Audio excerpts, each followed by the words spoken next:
জিতছে ভাই জিতছে, তাহসান ভাই জিতছে। বর্তমানে ফেসবুকের নিউজ ফিড স্ক্রল করলেই কিন্তু এই লাইনটাই পাবেন আগে। তাই আমিও খুশিতে আত্মহারা হয়ে মাইগ্রেনের ছটফটানিকে দূরে রেখে মাথায় তেল ভর্তি চুল নিয়ে আপনাদের সামনে চলে আসলাম শেয়ার করতে আমার খুশি। তাহসান ভাই আসলে এই খবরটা দিয়া পুরা এই কনকনা শীতে গাটা গরম করে দিচ্ছে, বিশ্বাস করেন। এটা শুধু আমার মুখের কথা না, বিশ্বাস না হইলে ফেসবুকটা স্ক্রল করে দেখেন। একদিকে তাহসান রোজা জুটি, আরেকদিকে মিথিলা সৃজিত জুটি। দুইটা জুটি পুরা আমার এই লোশনের ডিব্বার মতো, দেখেন। এক পাশ স্টিকার লাগানো দেখে কত সুন্দর, আর এক পাশ তো ডট। মিথিলা আপা বেশি ভাইরাল হইতে যায় এই কোনুর গুতা খাইলে যেমন জিনিস টুকরা হয়ে যায়, তেমন আপাও টুকরা টুকরা হয়ে গেছে। যাই হোক, বিষয়টা হাস্যকর হইলেও কিন্তু সত্যি।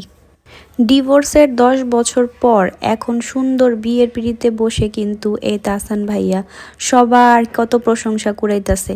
আর অপরদিকে মিথিলা আপা সুন্দর সংসারটারে লাথি দিয়া উড়াইয়া মারলো প্রথমে, তারপর যত শত স্ক্যান্ডাল বাইরেলো, তারপর সব কিছু ঢাকতে একটা বুইড়া ব্যাটারে বিয়া করলো। এই বুইড়াটাও বেচারিরে এমন লাথি দিছে, এখন বেচারি এমনই টুকরা হইছে আর বলার বাইরে। কথায় আছে না, বেশি উইরা গেলে কিন্তু ধপাস দিয়া মাটিতে পইরা যেতে হয়। তো মিথিলার অবস্থা হইতেছে ওই রকমই। তো যে যেখানেই থাকেন না কেন, ভালো থাকেন, সুস্থ থাকেন, দোয়া করি সবার জন্যই। একদিকে নতুন দম্পতির জন্য অনেক অনেক শুভকামনা আর অনেক অনেক ভালোবাসা, আর অপরদিকে মিথিলা আপার জন্য এক বালতি সমবেদনা ছাড়া আমার কাছে দেওয়ার মতো আর কিছুই নেই।